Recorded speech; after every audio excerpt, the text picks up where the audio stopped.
I think in the general scheme of history, the merchandising craze of the late 20th century will probably be viewed pretty negatively.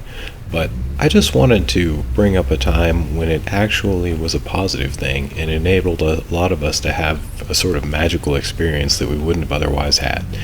This opening pilot episode of this new series is about when themed merchandising runs would happen at fast food restaurants, where you could basically go in and have a themed party just by showing up during this promotion and eating at a fast food restaurant. So let's get started on this new series.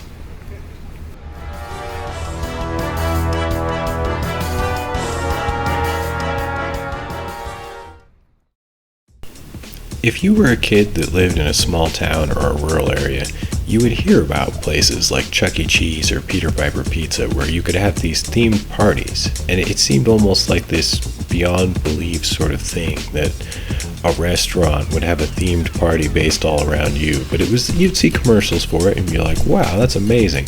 And even something as incredible as some kids would get to go to Disneyland, and that actually seemed like a far off and magical land. Now, of course, somebody in corporate marketing was aware of this, and they're like, okay, so how can we go out and get some of that kids' entertainment money without going so far as sending out an on-ice show? And they scratched their heads, and they must have thought about it, and ding, they came up with it. Let's make a miniature version of that in the chain restaurants across the country, and kids will be dragging their parents in over and over again to get fast food.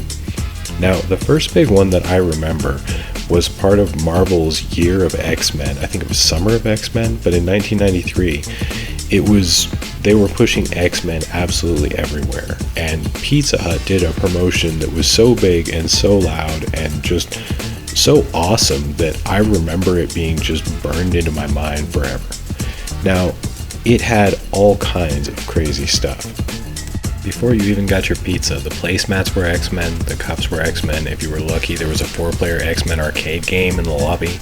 And then once you did get your pizza, the box had X-Men art on it. And if your parents were cool and wanted to spring for a few dollars more, you'd get an X-Men comic. A little more than that, an X-Men VHS tape with the new show that had just started, had its promo episode on there. Now this is where the brilliance of this started. It was also a sign of what would be the end of this, but it seemed really cool at the time. And that was that the merchandise was above and beyond the kids' meal. McDonald's had always had small toys inside kids' meals and a few other merchandise with characters like Ronald McDonald, but the concept of having this above and beyond collectible merchandise being sold at fast food chains was something new. And from here on out, it would go a little out of control. But before I start to talk about that, I want to talk about one of these that was really important and personal to me. When I was, I think, in the 4th grade, I did a very brief stint on the school basketball team. Now, I was not really in shape, and I was not really into sports, so I don't remember if this was my parents' idea or something I did under peer pressure, but overall, it was not the greatest experience of my life. Now, beyond just me being a fat kid really bad at basketball, the rest of the team was not good either. It was like one of those sports movies where we suck, except we never got good, and, Emilio Estevez never showed up. And we would not win games very often. On the rare occasion we did, it was usually no thanks to me. So on one of those occasions, we were going to McDonald's to celebrate the rare win, and I was, of course, feeling pretty rotten because I think pretty much everyone around had reminded me that I had been no help to the team and had been more of a hindrance. So I really just kind of wanted to shrink into nothing. And when we got there to McDonald's, they were doing this Sonic the Hedgehog 3 promotion. And it was this amazing experience, and one of the reasons that I value escapism to this day as a therapeutic measure is, I got there, and if I ordered more food than normal as, a chubby kid, I would get made fun of. So at that moment, a Happy Meal was all I needed. And the box itself would fold into a little playset, and it came with this Sonic toy that you could shoot through it like a ramp. So it was a little tiny Sonic world all inside the Happy Meal. So in that moment, corporate America kind of came through for me, and not only was I a bigger Sonic fan than I'd been before, but it was a really cool experience that I'll remember to this day. Unfortunately, this is not a story that can be told without going into its rather disgusting and depressing ending, which all starts with a media property a lot of us are familiar with, Batman Forever.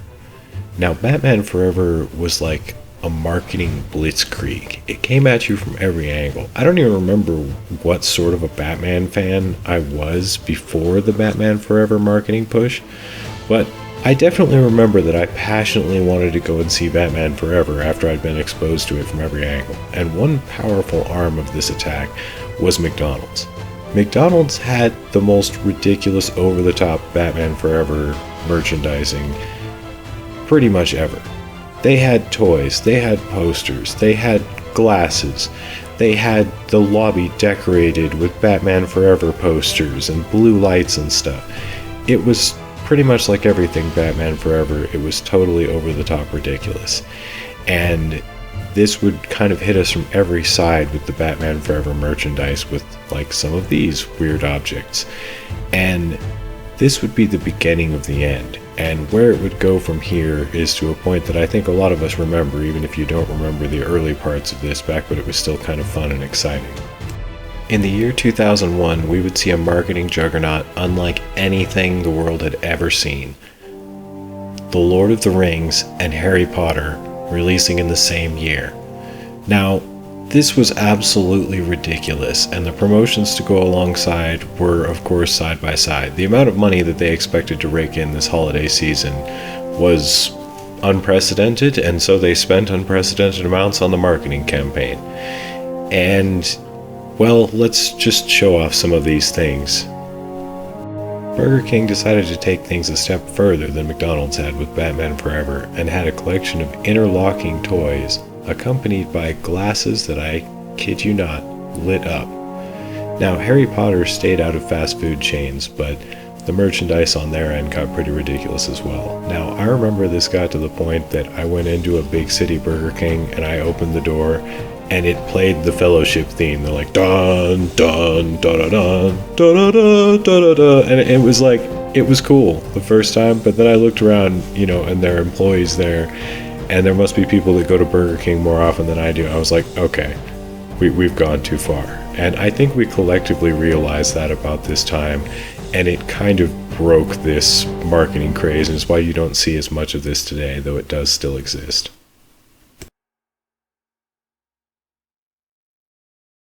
Although I have all these great experiences of these times when I went into chain restaurants, and for a price my parents could afford, I was able to have this amazing experience based around some movie or something that I was excited about at the time.